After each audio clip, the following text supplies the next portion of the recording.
And now, FAIRFAX Breakfast Club with your host, Basil Lemba. Welcome to the FAIRFAX Breakfast Club show. My name is Basil Lemba and I will be your host. The FAIRFAX Breakfast Club is a weekly program, and in this program we bring to you valuable and workable know-how you can use to improve your networking and grow your business. We always start the show with a quote, and today's quote is in alignment with our first principle of networking: the difference between networking and salesmanship. And here it is from Robert Kiyosaki, a famous businessman, investor, writer, and author of the bestseller Rich Dad Poor Dad. And he said, "My rich dad said, the richest people in the world look for and build networks. Everyone else looks for work." With us today in the studio, we have someone who have had her hand at several different businesses and who does a great deal of networking, and that is Miss Dina Gorrell from AFLAC. Hello, Dina. Hi, Basil. Thank you for having me. I love your new logo. Show the new logo to the viewers so they can see what she's talking about. You're awesome. Very good. All right. So we're happy to have you today. Thank you. You are with AFLAC. I want you to please tell us about it. Well, everyone knows about the duck. Mm-hmm. They see the duck on television. Yeah. And so it's one of the most recognizable worldwide icons in marketing. Okay. So it's brilliant. Uh-huh. But the problem is not everyone knows what AFLAC really does. Okay. So my job is to talk to business owners and inform them as to the risks that their employees really have based on the benefits that they have at the company, that there are gaps, Gotcha. and AFLAC can fill those gaps. Okay. So I know you brought a chart. I think you can see over here on the screen. Why don't you tell us, explain that chart to us? Well, this is very helpful to understand why employees really love AFLAC when they understand what it really is. Bloomberg Business Week had a report recently, and it showed that it was Harvard University did a study that 62% of all personal bankruptcies in America in 2007 were caused by health problems.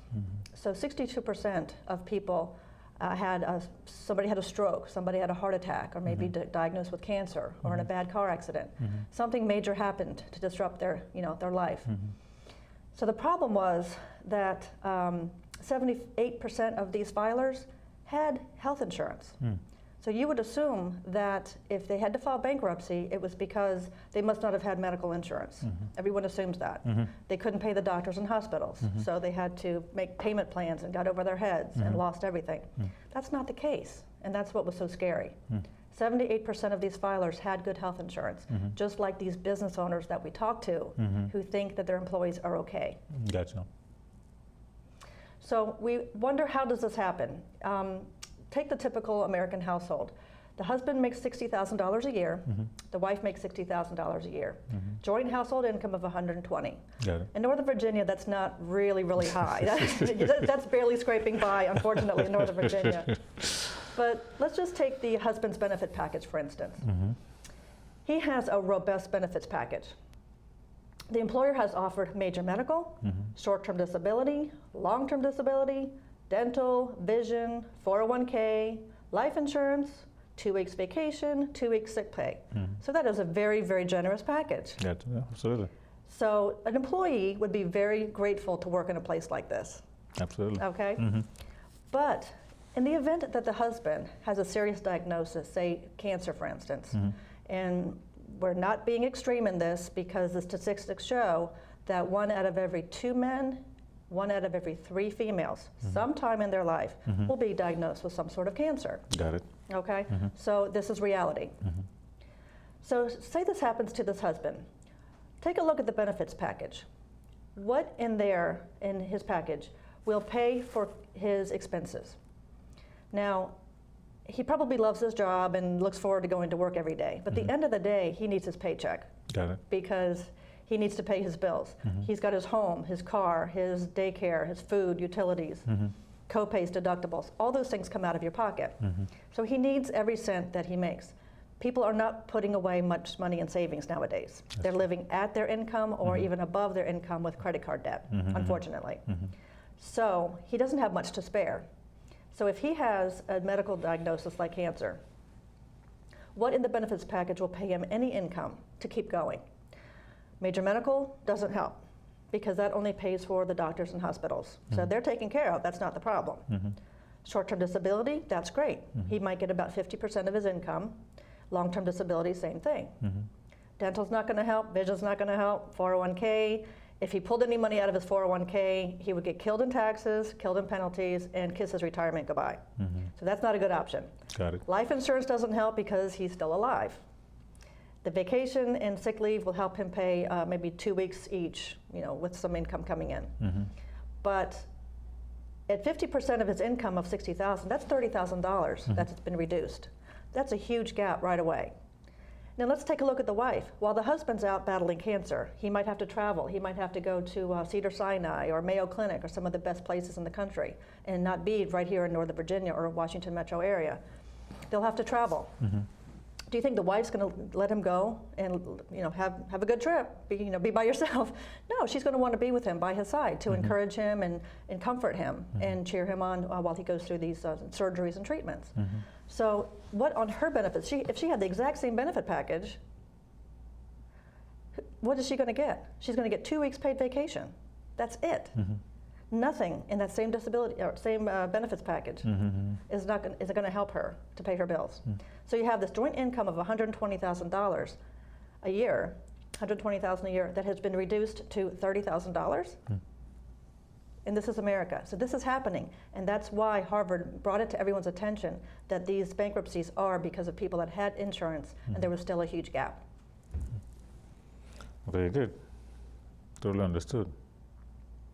Okay, well, you hear it. That's a very good, solid, one of the best explanations of AFLAC that I ever heard. Thank you. It's sad. It actually happened to my neighbor. That's why I'm here. Gotcha. Okay. They lost their home. I see. Well, you hear it. Now there's a way out or something you can do to avoid this kind of situation. Now, I've known you for quite some years now. I think I win the prize. Now, I was just sharing outside that I had a business networking group in my neighborhood, a little neighborhood networking group. And somehow, this is before the internet, somehow you found us. It's your networking radar. And you showed up at my house. This is 10 years ago. And you're like, I'm here. Are we networking? And we're like, yeah, who are you? And we've been friends ever since. If it has networking in it, you're going to find Bazil And I appreciate you because you have amazing follow-through, and I've learned a lot from you by not giving up, not giving in, trying over and over again, being persistent. Yeah, you're very tenacious. Now I have a question for you. What is your biggest success in networking, you personally? Well, a lot of it has to do with your FAIRFAX Breakfast Club, I would say. I met a terrific lender there, and we networked at his office. And after talking for an hour, I said, by the way, do you guys have AFLAC? And this was Fred Wilson at Freedom Bank. And he introduced me to his human resources manager and got me in the door. Okay. And now the majority of the employees there are AFLAC carriers. Very good. And they're already getting claims. I'm already processing their claims just a few months later. Right. But I'm glad they have it. Yes, of course. Well, that's the idea, right? So for those that didn't pick it up the first time, they're hearing about how we're paying, and they're going to pick it up at the open enrollment next year. Guarantee. There you go. We'll have 100% participation. So, and then another happy story was just at your last expo. Okay. But are we ready to talk about the expo yet? Well, go ahead. No, this is your show. You can talk. Well, first of all, the expo this year, I was really thrilled to be a part of the vision for that because you called me on was it Friday night or Saturday morning and said, what are you doing? And I'm like, uh-oh, it's Bazil calling saying, what are you doing? So put on your seatbelt. And I'm like, what do you want? What's going on? Okay, here we go. And you said, I'm checking out a new venue for the next expo. Can you come with me? I want your opinion.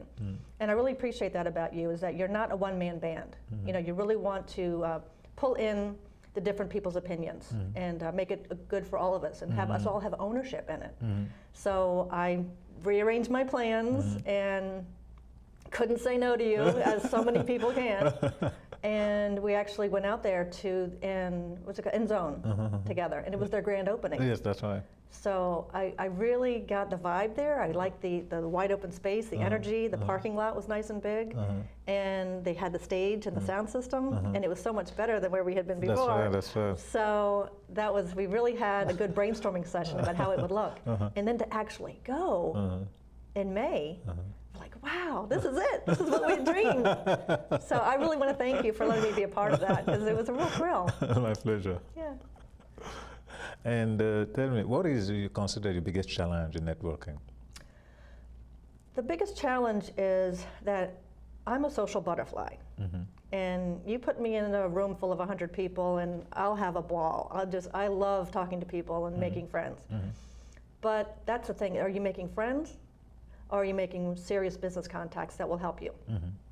So I have found that the more that I just kind of spread myself too thin but not penetrate any one area really doesn't help my business. Got it. So it really helps to have the continuity of the relationship, to start having some reciprocal business back and forth between you, so that you feel like you feel obligated to help the other person, and deepen the roots with the individuals. So I think it should be quality versus quantity. That's the biggest challenge. Okay. But I'm overcoming it. Well, I'm sure you will, definitely, definitely.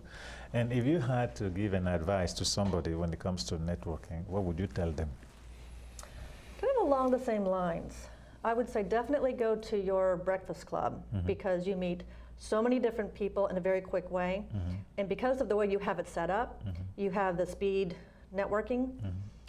First, everyone introduces themselves at the table. So you have your little elevator speech. So you can kind of think to yourself, I definitely want to meet them. I think I could meet them. That would really help me to know that person. So you kind of make notes about who you want to meet afterwards. And then for those that you really didn't, the light bulb didn't come on for you, you have the opportunity to go down and say, okay, this is who I am, this is what I do, and you go next down the line. And that gives you the stack of cards, and you can make notes on those to say, who do I really want to follow up with?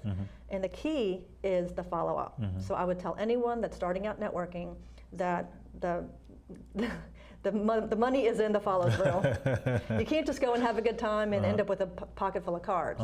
You have to actually foster those and cultivate those relationships. Very good. Now you mentioned the expo, talking about the expo a minute ago. Yeah, we celebrated the 8th anniversary of the organization on May 18. Yeah.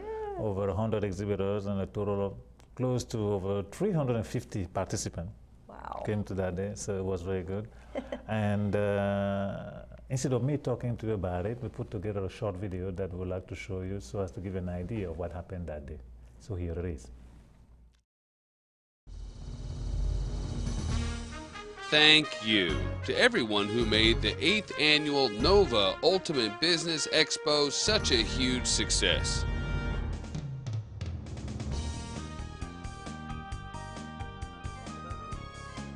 Over 100 vendors and countless participants enjoyed musical performances,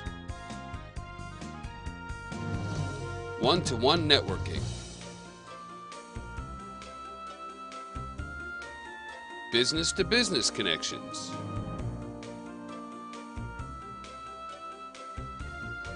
a keynote presentation, and educational seminars.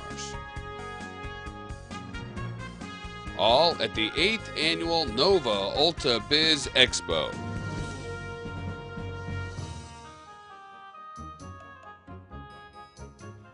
Join us for our next Ultimate NOVA Business Expo on December 7th, 2012.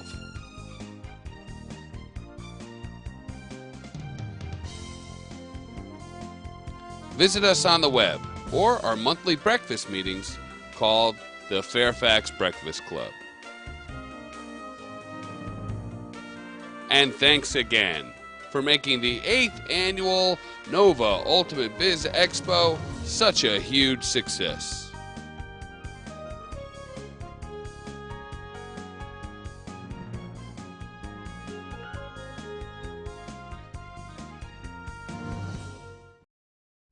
Welcome back. So what are your future plans, Dina? My future plans are, I am in recruiting mode. So there is such a need for supplemental benefits, and it's only going to get better and better for my business because it's getting worse and worse for the employer. Sure. So one of the things that's stimulating our business is this new report by Reuters. The cost of healthcare is expected to increase 7.5% next year in 2013. So healthcare costs are increasing.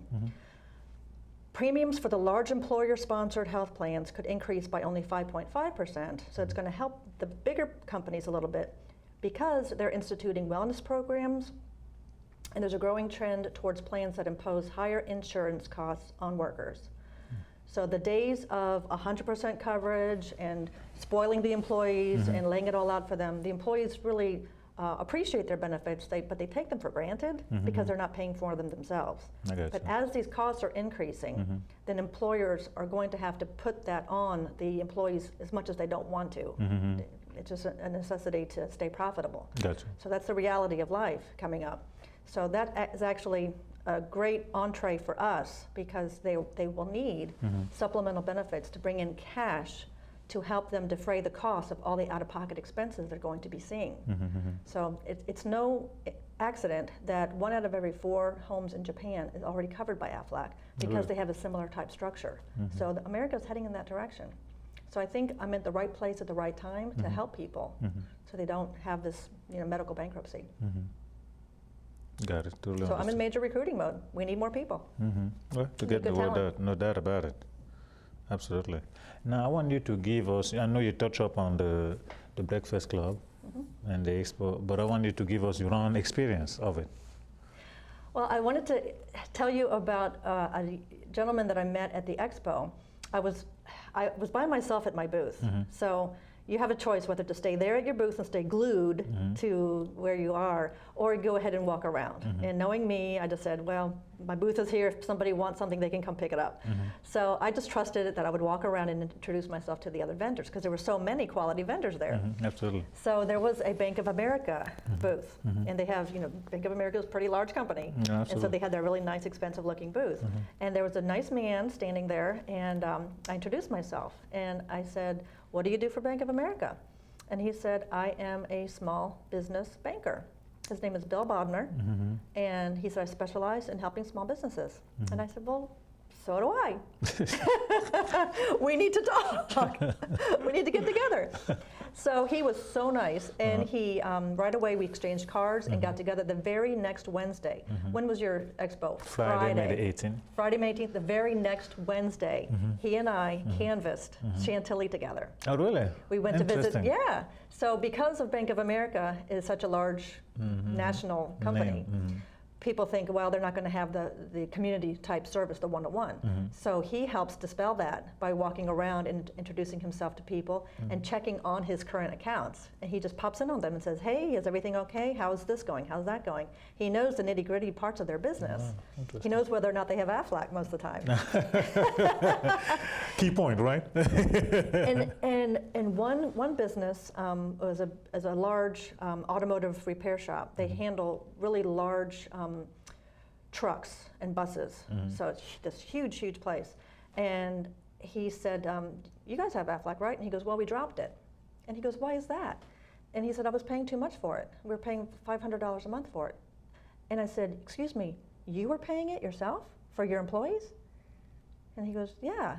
He had 11 employees, and he was paying for all of it. So of course they bought this plan, that plan, this plan, that. He's footing the bill, right? So they said, sure, we'll buy everything.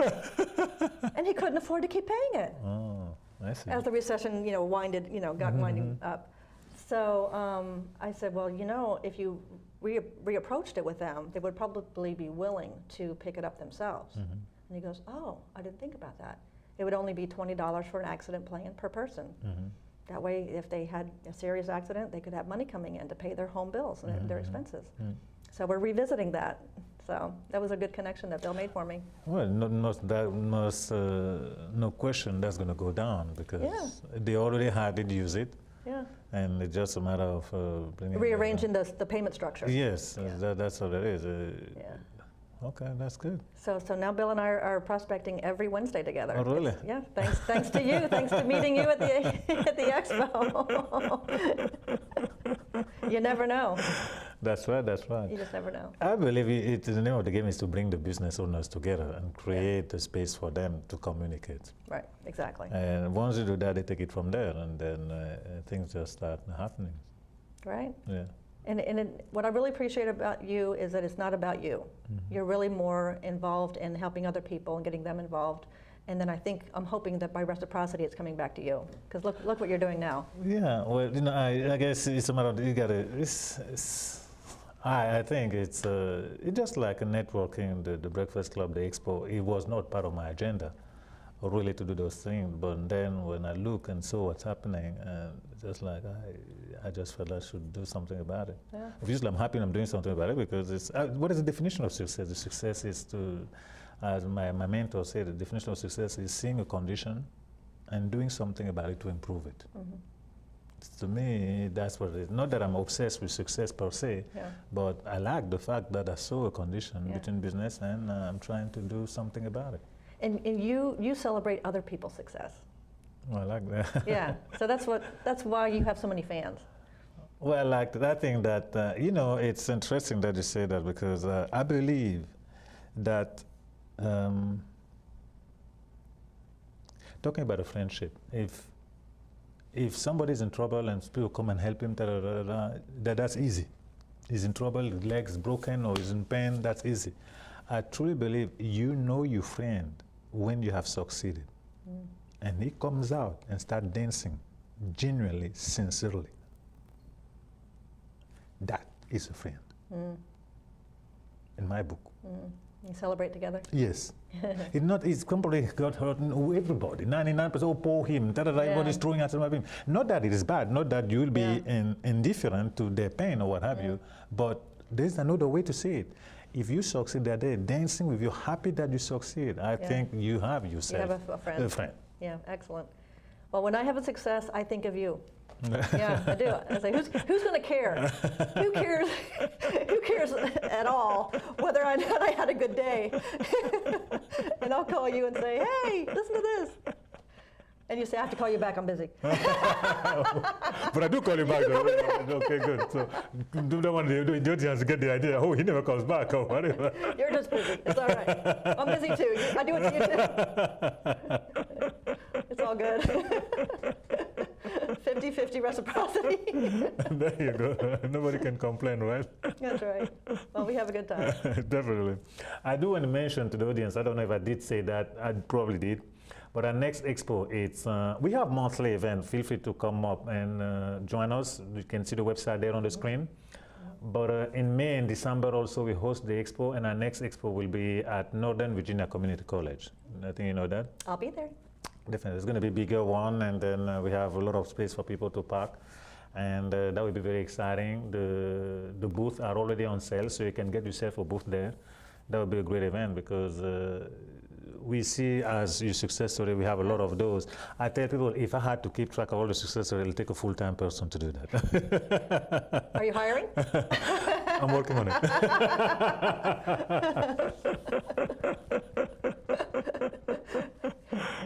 Well, yes, join us. We'd love to have you there. That would be very, very interesting.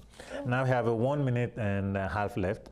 So what is that you would like to leave with the audience? I would like to leave with the audience that don't assume that you know what AFLAC is about, and open your mind to the possibilities that this might be something that could really save your family's financial security. Because we get the phone hung up on us more often than not. And then someone introduces me in a warm networking situation and says, hey, talk to Dina. She really knows what she's doing. She's very sincere about it. And they will let me in, and they'll say, oh, I didn't know this what it was. I'm like, well, you've hung up on me 4 times. So the warm networking really gets me in the door, and I appreciate that. But just be open-minded to it. Absolutely, based on the chart that you showed. And also, in fact, that's one of the reasons we do networking also, because it just makes it easier. I mean, that's another way. All the marketing doors should be knocked on. Yeah.